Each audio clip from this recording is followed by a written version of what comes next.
il y a ici un homme qui a entendu parler de Jésus, et puis sa curiosité le pousse à un peu plus loin, il veut voir.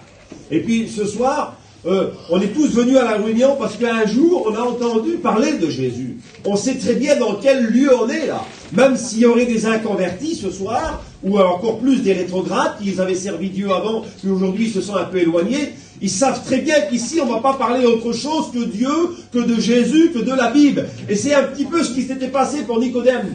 Un homme qui avait écouté parler, parce que vous savez très bien que Jésus allait dans les villes et les villages, et il faisait tellement de bien, tellement de miracles. Et lui, il est là, il a écouté parler de Jésus. Mais c'est un pharisien.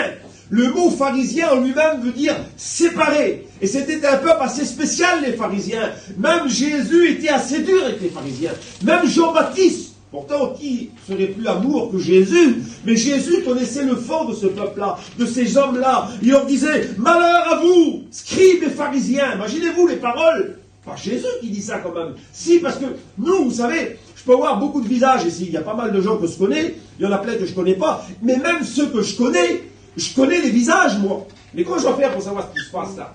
Moi, je pense que vous pensez à quelque chose, mais en réalité, vous pensez à autre chose. Il n'y a personne qui connaît l'intérieur, à part celui qui l'a créé, il s'appelle Dieu. Et ce soir, il est parmi nous. Et Jésus disait sur ce peuple-là, ce peuple qui était séparé de Dieu là, malheur à vous, scribes et pharisiens. Et puis Jean-Baptiste, il va encore même plus loin, lorsqu'il est en train de baptiser, d'ailleurs, il va baptiser Jésus dans le Jourdain, et il voit arriver de loin des pharisiens. Il va dire, vous êtes une race de vipères. Pas possible. Les mots durs quand même. Il va dire, mais qui vous a appris à fuir la colère à venir? C'était les mots de Jean-Baptiste pendant qu'il prêchait. Et puis le mot là, je ne sais pas si vous avez fait attention, ils n'étaient pas en train de fuir, ils étaient en train de venir au baptême. Et lui, il leur dit le contraire. Il dit, mais qui vous a appris à fuir? Il semblerait qu'il y a déjà un message dans le mot là. Ça veut dire qu'il y a des gens qui peuvent venir à la réunion, ils ne fuient pas. Je suis là mon frère, je viens à la réunion, j'essaye de faire des efforts. Mais Jésus, quand je vous dis qu'on est l'intérieur, c'est pas le fait de venir qui est important, bien qu'il faut venir.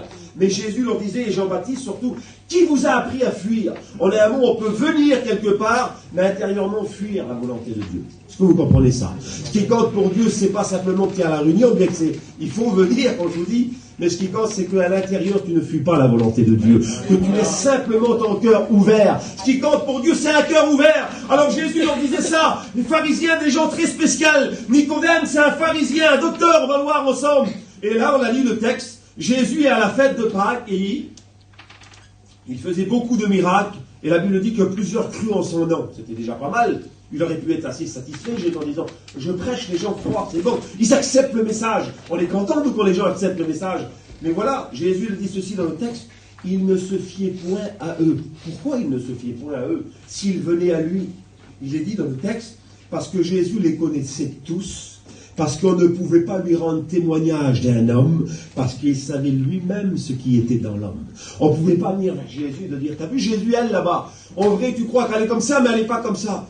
Jésus disait, mais écoute, c'est moi qui l'a créé. Je sais exactement ce qu'il y a dans son cœur. Je connais l'intérieur de l'être humain. Personne ne connaît l'intérieur de l'être humain comme moi. J'aimerais te dire ce soir, peut-être qu'à la réunion, tu dis, c'est difficile pour moi. Mon mari ne comprend pas. Mes enfants, ma compagne, j'arrive plus, je m'en sors plus. Plus personne ne comprend. Je me sens tellement seul. J'aimerais une bonne nouvelle ce soir. Jésus te comprend. C'est lui qui t'a créé. Il a une parole pour toi ce soir. Il désire te faire du bien. C'est le Créateur qui veut te faire du bien ce soir. Mais Jésus, voyant ces gens qui venaient à lui, ne se fiait point à eux. Parce que ces gens-là venaient à lui pour du sensationnel. Ils venaient pour du spectaculaire. Ils voulaient voir des miracles. Ils voulaient voir que Jésus fait des miracles. Et puis, ils voulaient épater leur curiosité. Mais Jésus n'était pas venu pour épater la curiosité des gens. Il était venu pour changer un cœur. Il était venu pour guérir ceux qui avaient le cœur brisé. Et il est là encore ce soir. Mais Jésus, voyant Nicodème, et c'est de lui que je vais vous parler, voyant Nicodème venir à lui, il semblerait qu'il n'a pas le même discours. J'ai fait exprès de vous parler des pharisiens pour vous dire l'état d'esprit de ces gens-là, parce que lui, il est un pharisien. Mais comment ça se fait que Jésus n'a pas le même langage avec lui qu'avec les autres? Pourtant, c'est un pharisien. Écoutez, il semblerait que Jésus voit en Nicodème là, quelque chose de bon. Quelque chose de vrai. Vous savez, quand quelqu'un est vrai, même s'il n'est pas capable, parce que qui c'est qui est capable de toute façon? Qui c'est qui est parfait ce soir-là? Qui c'est qui mérite d'aller au ciel? Personne, moi le premier. Mais on est sauvé par la grâce de Dieu. Mais quand Dieu voit simplement dans ton cœur, vous savez, j'aimerais vous dire ça, s'il verrait dans ton cœur ce soir une petite étincelle. Peut-être tu dis, toi, moi je ne pourrai pas me débarrasser de ça, j'arriverai pas à arranger mes affaires avant, il faut que je fasse ceci ou cela. Écoute, ça c'est Dieu qui fera le reste. Dieu te demande simplement d'ouvrir ton cœur ce soir. Quelle beauté. C'est pas grand chose, simplement ouvrir ton cœur. Il voit en lui quelque chose de bon. C'est dans le psaume 51 au verset 8. Il est dit, Dieu dit, je veux que la vérité soit au fond du cœur. Si ce soir tu es un homme, une femme vraie, il va se passer quelque chose pour toi.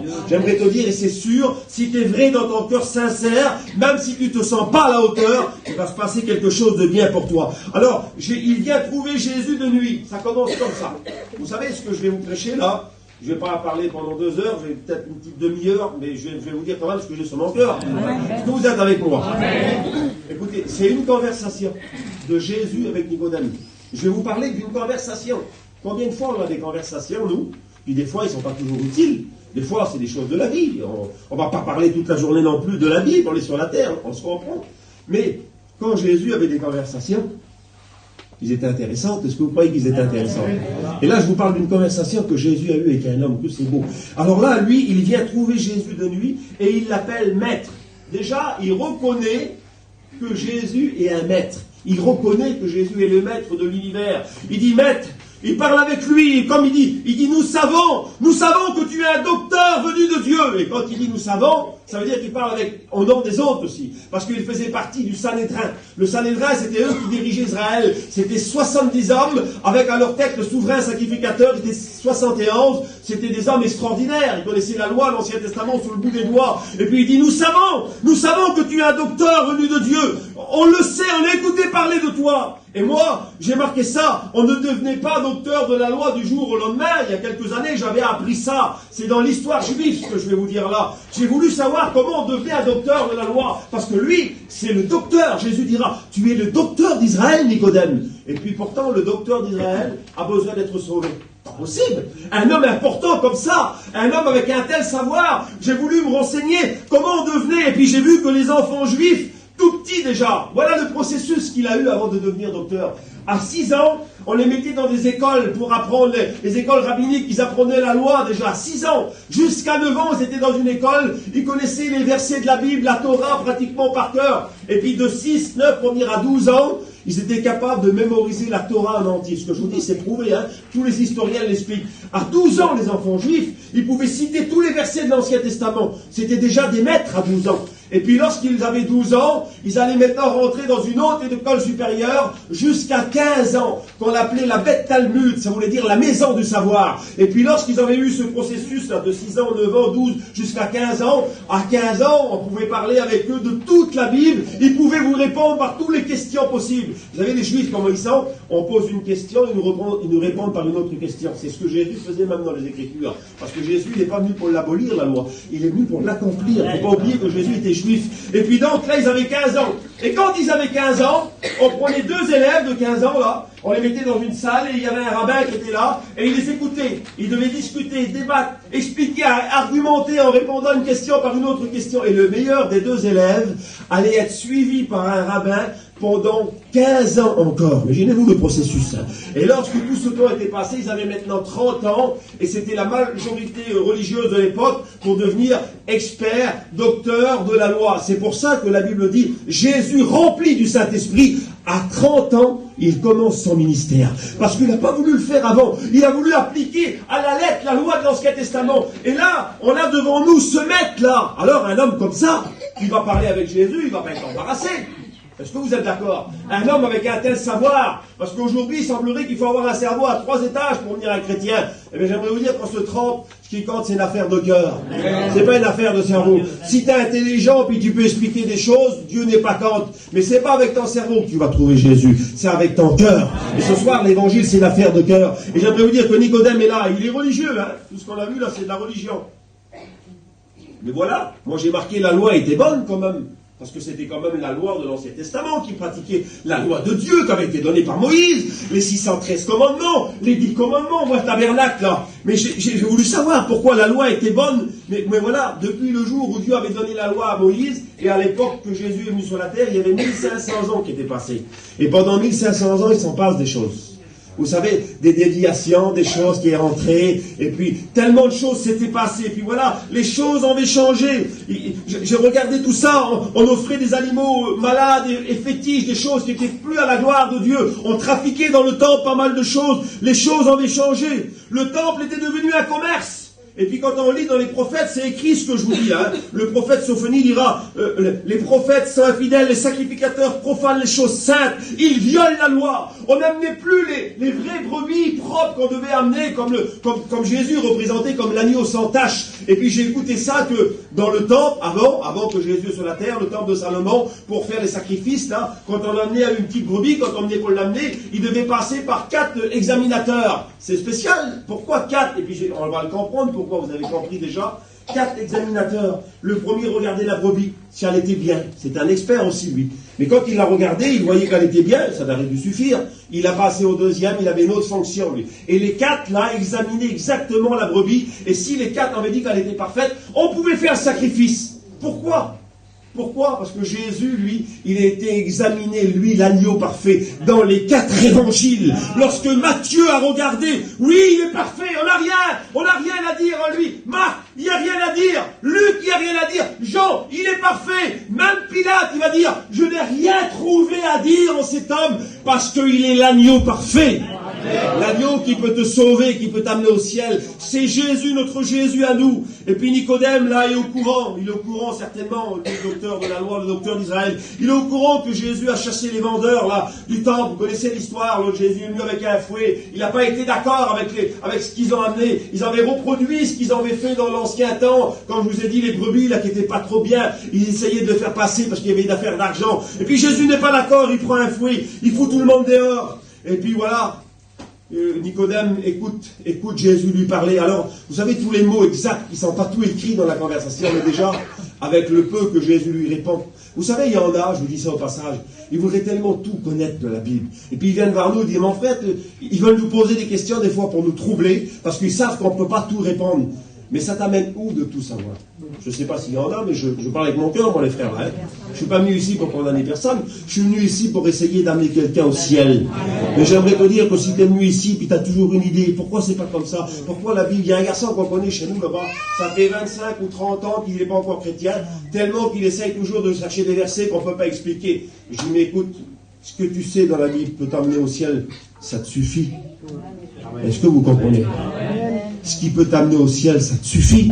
Ce qu'on ne peut pas expliquer, c'est même le grand roi David qui dira dans un des psaumes, il parle à Dieu dans sa prière, il dit, Seigneur, pardonne-moi ce que j'ignore. Pourtant, c'était pas rien. C'était l'homme selon le cœur de Dieu. Écoutez, moi, j'ai pas la capacité de tout expliquer. Mais avec ce que je vous dis ce soir, ça suffit pour aller au ciel. C'est ce qui m'intéresse, moi. Ça suffit pour aller au ciel de changer de vie. Alors, les prophètes, on va tout prophétiser que les choses allaient être compliquées. Écoutez, et puis je continue un petit peu plus loin. Nicodème est au courant, je vous ai dit. Et puis Jésus va dire dans Jean, Moïse ne vous a-t-il pas donné la vraie loi? Cependant, nul de vous n'observe la loi. Il va dire, vous abandonnez le commandement de Dieu même pour observer les traditions des hommes. Et puis ce soir, est-ce qu'il y en avait des comme ça? C'est possible qu'il y ait encore des gens comme ça dans l'époque où on vit?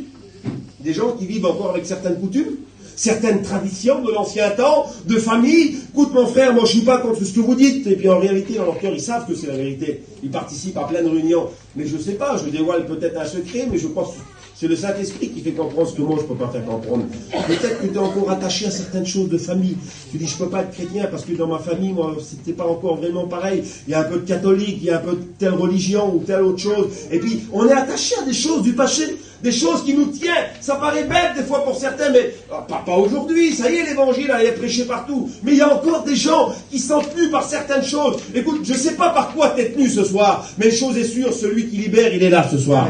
Il s'appelle Jésus. Il est capable de te délivrer de tes pensées du passé, les choses du passé. Et Jésus dit à Nicodème, la fameuse parole, il faut naître de nouveau pour rentrer dans le royaume des cieux. Oui, mais alors là, il a le docteur en face de lui. Lui que je vous ai dit qu'il a passé par tout le processus. Normalement, il doit avoir une réponse, Nicodème. Il doit avoir une drôle de réponse quand même. Un homme comme ça. Jésus dit, il faut naître de nouveau, Nicodème. Toi, le docteur de la loi, voilà ce qu'il faut faire pour aller au ciel. Vous savez ce qu'il dit, lui? On dirait un enfant qui répond. Parce que devant Jésus, qui en est? Il va dire, mais comment cela peut-il se faire? Si, qui répond comme ça, un homme comme ça. Comment cela peut-il se faire? Je comprends pas, Seigneur, ton langage. J'arrive pas à comprendre. Et peut-être que tu es là ce soir, tu as déjà venu des dizaines, des centaines de fois à la réunion. Puis dans ton cœur, tu n'es pas encore chrétien, pas encore engagé, parce que tu dis, je comprends pas réellement comment m'y prendre. Ça paraît bête ce que je vous dis là. On dirait une école pour les enfants, ce que j'explique. Mais moi, je ne suis pas compliqué de ce que je vous explique. Ce qui m'intéresse, c'est pas de vous bourrer le crâne, comme je vous ai dit, c'est qu'une petite parole tombe là, peut-être que tu es là, tu dis, ton Seigneur, j'ai hâte de le dire aux autres, mais je ne sais même pas comment faire pour être un chrétien. Je ne sais pas comment m'y prendre. Je sais qu'il faut accepter Jésus. Je sais qu'il faut venir à la réunion, mais comment on la démarre? Est-ce qu'il faut que j'arrête ça avant? Il faut que j'arrête les choses qui m'embarrassent avant? Je ne sais pas. Peut-être que tu es là, et vous savez, le diable, il est fort, hein. Puis il est très rusé. Il tient des personnes avec des petites idées, des fois. Écoute, bientôt, ça va être l'émission, l'été, là. Peut-être que si tu es dans un petit groupe, des gens que tu ne connais pas trop, peut-être que tu vas élever ta main, et puis il y aura quelque chose pour toi. Il nous fait toujours croire que devant, il y aura des solutions. Ben oui, parce qu'il sait très bien que si tu te convertis, toi, lui, il a tout perdu. Mais il sait très bien qu'en te faisant attendre, il gagne encore du terrain. Et on ne sait pas demain ce qui peut nous arriver. Moi, je souhaite à personne, vous comprenez bien. Mais qui peut dire que dans 1 heure, il sera encore sur la terre? Moi, je ne sais pas. Moi, le prophète me prend bon, comme exemple. J'aimerais vous dire, la Bible dit, elle est simple, la Bible, quelle beauté, la Bible, Seigneur.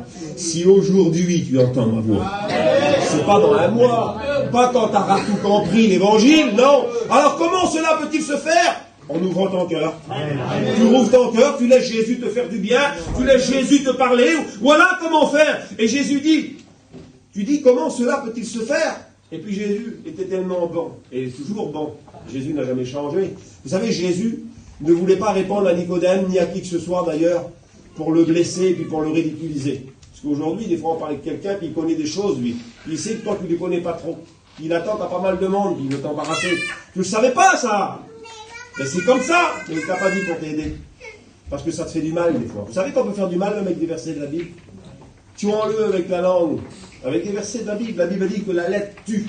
La lettre, c'est la Bible. Mais il dit l'esprit la rend vivant. Si tu n'as pas l'esprit de Dieu, puis tu veux toujours dire des choses, des fois même avec la Bible, on peut faire du mal. Mais Jésus, vous savez ce qu'il fait, lui? Il lui répond. Il aurait pu dire, Nicodème, tu es le docteur de la loi. Toi, le grand docteur, tu ne sais pas. Jésus aurait pu le dire quand même. Non, non. Vous savez ce que Jésus lui répond? Nicodème, je vais te donner une réponse. Comme Moïse éleva le serpent dans le désert, il ramène Nicodème à ce qu'il connaît, à ce qu'il sait pour qu'il comprenne la chose. Il ramène à l'Ancien Testament. L'Ancien Testament, il connaissait au bout des doigts, lui. Très bien. Il connaissait par cœur les commandements. Il dit, comme Moïse éleva le serpent dans le désert, il faut de même que le Fils de l'homme, moi Jésus, il faut de même que Jésus soit élevé. Et Nicodème comprend l'image. Il comprend que dans l'Ancien Testament, lorsque le serpent d'airain avait été mis là par Moïse, tous ceux qui regardaient le serpent d'airain avaient la vie sauve, dit la Bible. Et puis, Nicodème est là, il comprend, c'est pas possible, Seigneur, c'est aussi simple que ça. Comme eux, il fallait qu'ils me regardent là sur ce serpent. Donc moi, il faut que je te regarde à toi. J'aimerais te dire ce soir, arrête de regarder à ce qui t'empêche, regarde à la solution. Regarde à Jésus. Regarde à celui qui a tout pouvoir, qui peut te délivrer de ta passion, de ton péché, de ton angoisse. Regarde à lui. Et puis voilà, comme Jésus a des bonnes nouvelles, parce que l'évangile, ça veut dire bonne nouvelle. Jésus continue dans les bonnes nouvelles. Il lui dit un mot pour le faire comprendre, et maintenant il lance un message universel. Mais le message, là, on n'aurait jamais cru. Écoutez, si je ne vous explique pas tout ce que je vous dis, on ne pense pas toujours que c'est à lui que Jésus lui dit ça. Jean 3,16, vous connaissez? On l'a cité. Car Dieu a tant aimé le monde. C'est à qui dit ça? C'est dans la réponse qu'il va donner à Nicodème. Mais Seigneur, rappelle-toi, Nicodème, c'est un séparé. C'est quelqu'un qui ne mérite pas. Jésus dit, oui, justement, je suis venu pour celui qui ne mérite pas, moi. Je suis venu pour celui qui croit qu'il n'est pas capable. Je suis venu pour celui qui dit, j'y arrivera pas. Dieu a tant aimé le monde, Nicodème, qu'il a donné son Fils unique, afin que quiconque croit en lui ne périsse point, mais qu'il ait la vie éternelle. C'est à lui que Dieu annonce son plus grand message. Alors il y en a qui disent des fois, mais Dieu il aime plus les chrétiens parce qu'il est béni à eux. Moi je fais rien. On a la réponse dans le verset. Car Dieu a tant aimé le monde. C'est toi le monde? Tu es dans le monde. Tu es encore dans le monde. Ben c'est à toi qu'il a aimé le monde.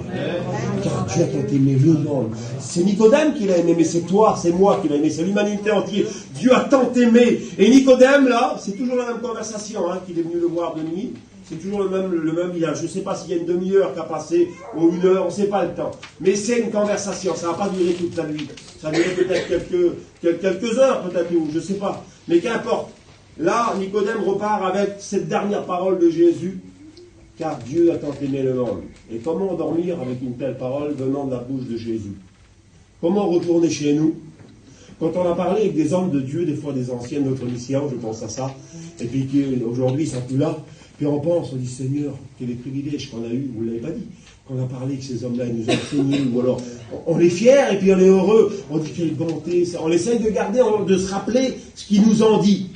Et je ne sais pas si on pourrait comparaître ça, on ne pourra jamais le comparaître. Mais ce soir-là, si je parle avec Nicodème, tu vas te coucher, oui, t'étais où? J'étais avec Jésus. J'ai eu une conversation avec lui. Il m'a parlé. Et comme il me parlait, c'était des paroles d'amour qui sortaient de sa bouche. Il ne m'a pas condamné. Il ne m'a pas dit que tu es dans telle situation, Nicodème. Tu es un docteur de la loi, mais tu es à côté de la plaque. Non, non, Jésus n'a pas fait ça. Les dernières paroles qu'il a dit à Nicodème, c'est car Dieu a tant aimé le monde qu'il a donné son fils. Et moi, j'ai marqué ça. Nicodème va rentrer chez lui, mais avec quelque chose là-dedans. Alléluia. Ça va dû bouger. Hein. Quelque chose de nouveau. Et le thème de mon message, c'est la nouvelle naissance. Je ne voudrais pas repartir d'ici avec quelque chose de nouveau. On n'a pas marre de rentrer chez toi puis de voir toujours les problèmes de ta journée, de tous les jours, de mettre toujours devant toi ce qui ne va pas. Arrête de regarder à ce qui ne va pas, regarde à ce qui va. Arrête de regarder à ce que tu n'as pas, regarde à ce que tu as. Parce que le diable te fera toujours voir, tes enfants ne sont pas convertis, ton mari, c'est compliqué, telle situation. Vous savez tous par quoi j'ai passé. Et puis s'il faudrait que je regarde à tous les problèmes que j'ai eus, je ne serai pas là ce soir. Je suis simple avec vous. Je suis qu'un homme et j'ai été très fort touché. Mais j'ai compris que ma source, elle est là, moi. La solution, elle est là. En reculant en arrière, je vais gagner quoi? Dites-moi. Vous allez gagner quoi en regardant un peu à vos problèmes? La solution, elle est là. J'aimerais vous dire, il ne reste plus beaucoup de temps. Bientôt celui qui doit venir. Nous attendons des cieux Jésus. Nous l'attendons bientôt. Et je continue un petit peu plus loin.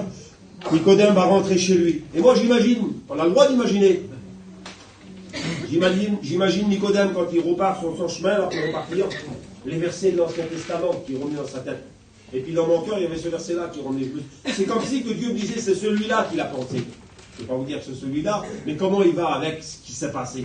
Il rentre chez lui avec toute cette fameuse conversation, ça bouge dans son cœur, il ne sait pas comment s'y prendre, parce que rappelez-vous quand même qu'il est le docteur d'Israël, il n'a pas une petite place. C'est le chef du Sanhédrin, c'est pas quelqu'un qui va laisser, je ne sais pas moi, un petit travail là, pour aller, tiens, je peux plus faire ce travail-là, je viens chrétien, mais c'est pas grave, on va faire autre chose. Aujourd'hui on se débrouille avec tout. De tout partout on arrive à se débrouiller nous. Mais là c'était une grande affaire. C'était quelqu'un qui laissait gros, il laissait beaucoup. Mais il savait que ce qu'il allait trouver, c'était tellement plus grand. C'était tellement plus grand. Hein, la Bible dit, ne regrettez pas ce que vous laisserez. Ne regrettez pas ce que vous laisserez. Et Nicodème est là, et moi j'ai pensé au verset là. Écoutez, Exode 18-15, Moïse dit, Dieu dans les temps à venir vous suscitera un prophète comme moi. Il faudra l'écouter. Écoutez, lui qui connaissait la loi de Moïse par cœur, Dieu avait dit que dans les temps à venir, il allait y avoir un prophète qui allait arriver, il faudra l'écouter.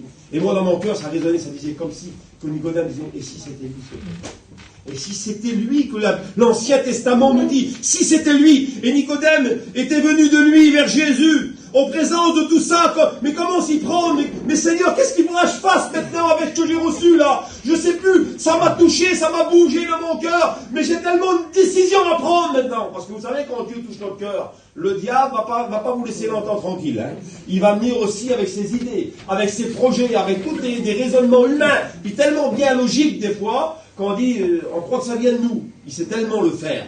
Mais quand l'Esprit de Dieu est capable de toucher un cœur, il va au-delà de ça. On peut traverser tous ces pensées-là. Parce qu'on sait qu'il y a une petite voix dans le cœur que c'est vrai. Ce qu'on a écouté, c'est vrai. Écoutez, il remonte chez lui là avec quelque chose de différent. Il va rentrer chez lui. Le temps passe. Et puis, on va un petit peu plus loin. Écoutez comment c'est important. Jésus va dire, c'est l'heure. On va mettre un petit peu Nicodème de côté. On va parler de Jésus. On va reprendre après. Le temps passe parce que juste après cette conversation, Jésus, on est dans pratiquement les derniers jours de la crucifixion. Jésus continue sa route, et puis quand on lit dans Jean 18, il est dit, c'est l'heure. Judas est là, l'heure va arriver, les heures sombres vont commencer, Gethsémane est là, Judas va arriver, la cour du palais va arriver, le jardin est là, l'agonie de Jésus, tous les moments difficiles, et puis voilà, Il est dit que Pierre le nia de nouveau et aussitôt le coq chanta. Vous connaissez ces versets-là? C'est la crucifixion. Ils conduisirent Jésus de chez Caïphe au prétoire. Et là, toute la cohorte s'assembla. Ça veut dire 600 hommes vont commencer à frapper Jésus. Ils vont commencer à s'acharner sur lui. Pilate, voulant satisfaire le peuple, relâcha Barabbas et fit battre Jésus de verge. Écoutez, ils posèrent sur sa tête une couronne d'épines. Ils lui frappèrent la tête avec un roseau, crachant sur lui, lui arrachant la barbe. Et Ésaïe 53 dans l'Ancien Testament, il dit, on pouvait même plus le reconnaître. Il n'avait plus l'apparence d'un homme à ce moment-là. Il dit, il n'avait ni beauté ni éclat. Lui, le plus beau des fils des hommes, nous dit dans notre psaume, pour prophétiser Jésus. Il est dit que c'était le plus beau des fils des hommes. Mais à ce moment-là, il n'avait plus ni beauté, ni éclat pour attirer nos regards. C'est-à-dire, on se retournait de lui. On ne pouvait pas regarder Jésus sur la croix. Jésus dira, ils ont labouré mon dos comme on laboure un champ. Imaginez-vous un petit peu. Il va dire, je pourrais compter tous mes os. La souffrance de la crucifixion. Tout ce que Jésus a subi, j'aimerais te dire ce soir, c'était pour toi.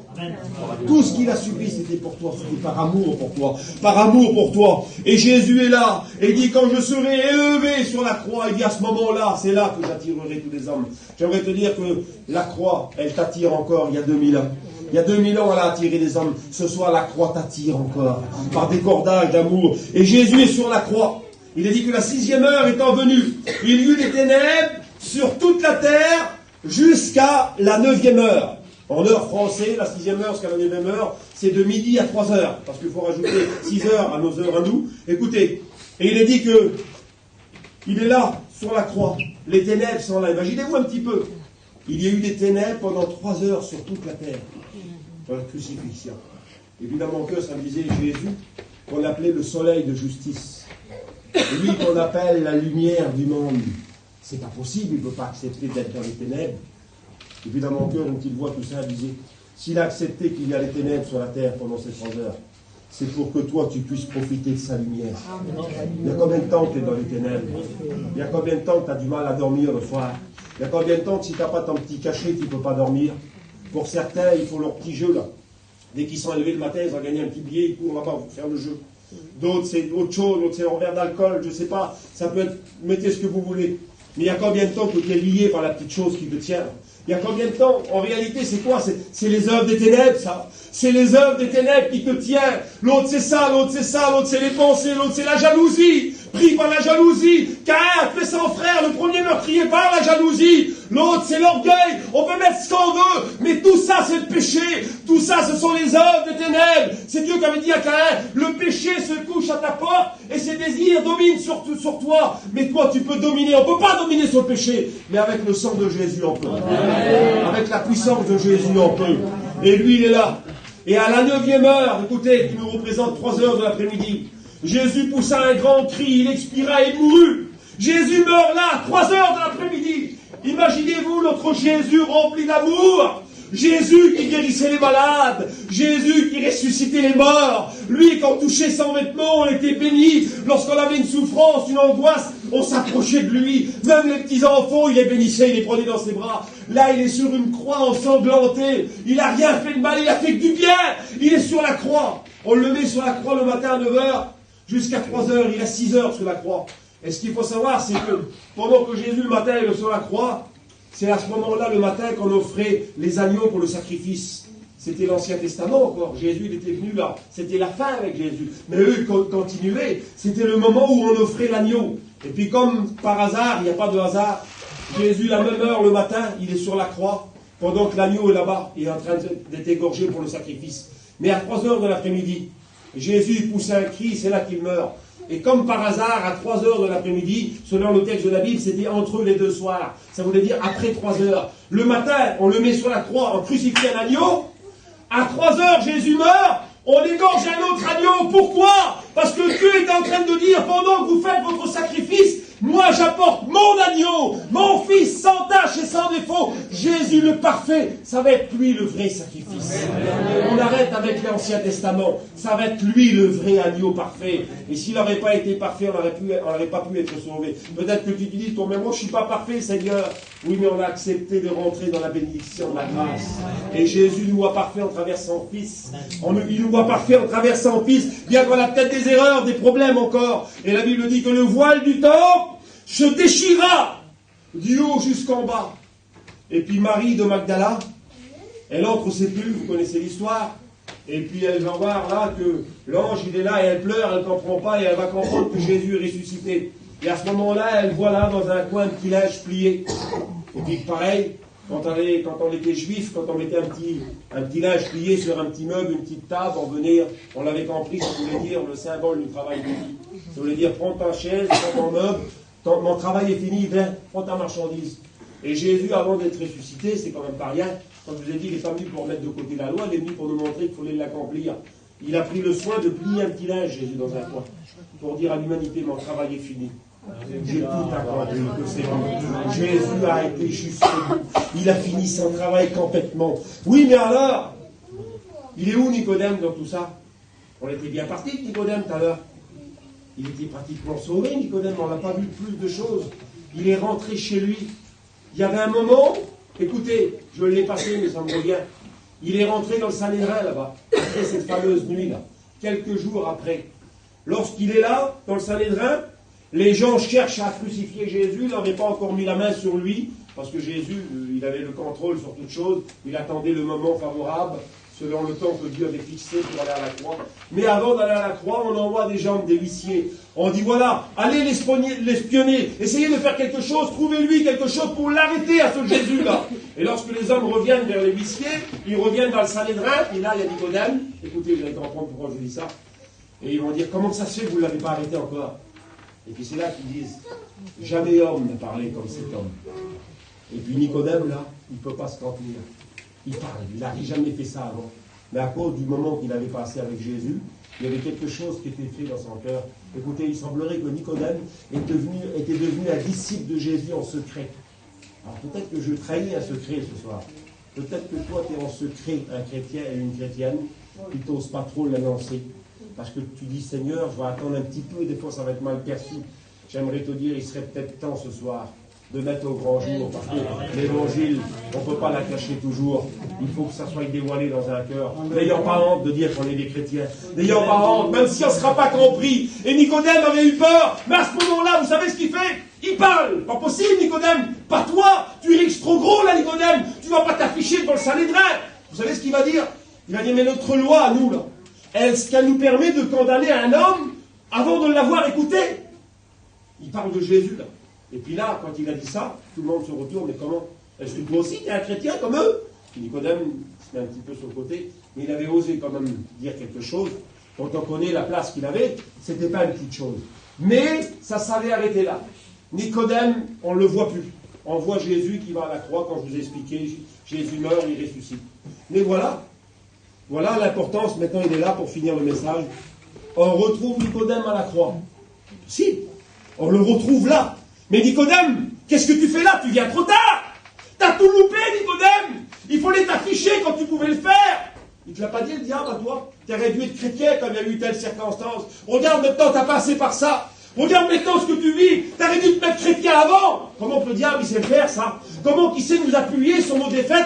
Il ne va pas nous encourager, lui, sur nos défaites. Il va toujours appuyer pour nous écraser. C'est le rôle du diable, ça. Et Nicodème, il devait être rempli de pensées. Peut-être que le diable devait lui dire, mais qu'est-ce que tu fais, Nicodème? C'est trop tard, maintenant, c'est trop tard. Non, non, non. Il n'est pas du tout trop tard pour Nicodème, vous allez comprendre pourquoi. Nicodème et Joseph d'Arimathée prirent le corps de Jésus. Amen. Si, tu fais, Nicodème. Mais c'est grave, ça? Oui. Quand on était juif, surtout docteur de la loi. Nicodème et Joseph d'Arimathée. Joseph d'Arimathée, on le connaît l'histoire, c'est lui qui avait un tombeau neuf, c'était un homme riche, et il a dit, moi je donne le tombeau pour mettre Jésus dedans, c'est une fierté pour moi. C'était une grande chose que cet homme faisait ça. Mais Nicodème, lui, qu'est-ce qu'il a à voir dans cette histoire? Nicodème arrive un peu tard pour certains, mais vous allez voir qu'il n'arrive pas trop tard. Il n'arrive pas trop tard parce que lorsque Nicodème arrive, il prit le corps de Jésus. Et quand il va s'envelopper du corps de Jésus, là, le corps de Jésus, il était en sang du pied à la tête, vous avez bien compris. Et puis vous allez comprendre que, voilà, le lieu du crâne, c'est écrit, c'était un lieu maudit, un lieu rempli de sang. Et pour un juif, s'approcher d'un mort, on devenait impur. On touchait un mort, on devenait impur pendant 7 jours. Et Jésus n'était plus. Il était considéré comme maudit, parce que celui qui était pendu au bois, il était considéré comme un maudit. Encore plus que ça. Il est dit dans Jean 9, 22 que tous ceux qui allaient reconnaître Jésus comme étant le Christ allaient être exclus de la synagogue. Imaginez-vous un petit peu. Il va être impur maintenant, il va être exclu de la synagogue. Mais Nicodème, qu'est-ce que tu fais quand même? Tu vas pas prendre tous ces risques-là. Et si on pourrait l'écouter parler, Nicodème, j'en suis sûr qu'il me dirait ça. Il me dirait, mais écoute, cette fois-ci là, je m'affiche.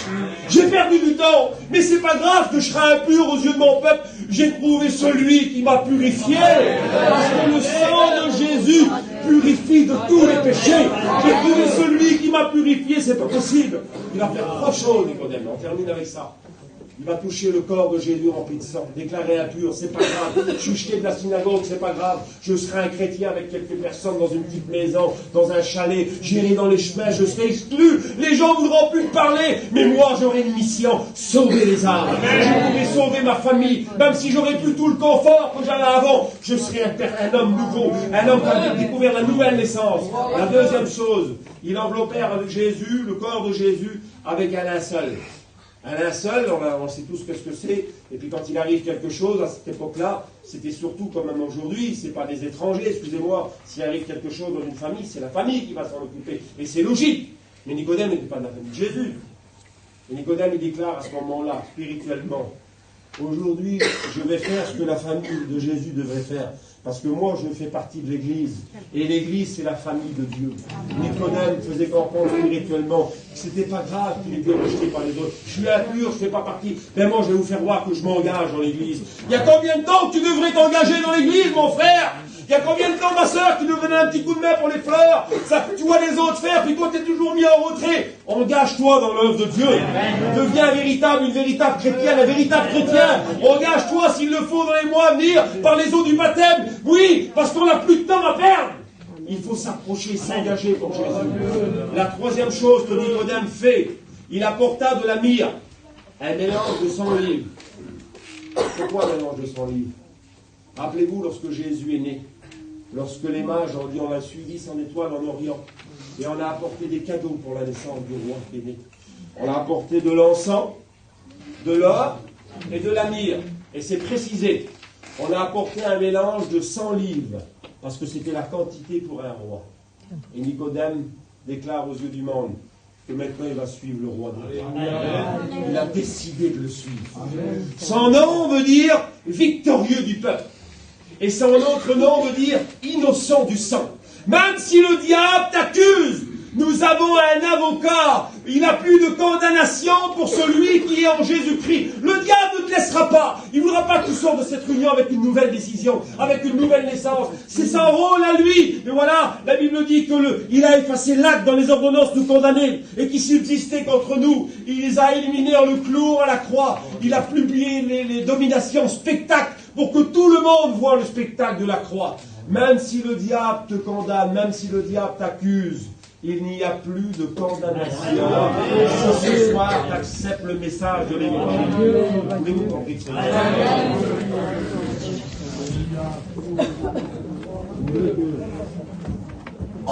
mon fils va mériter.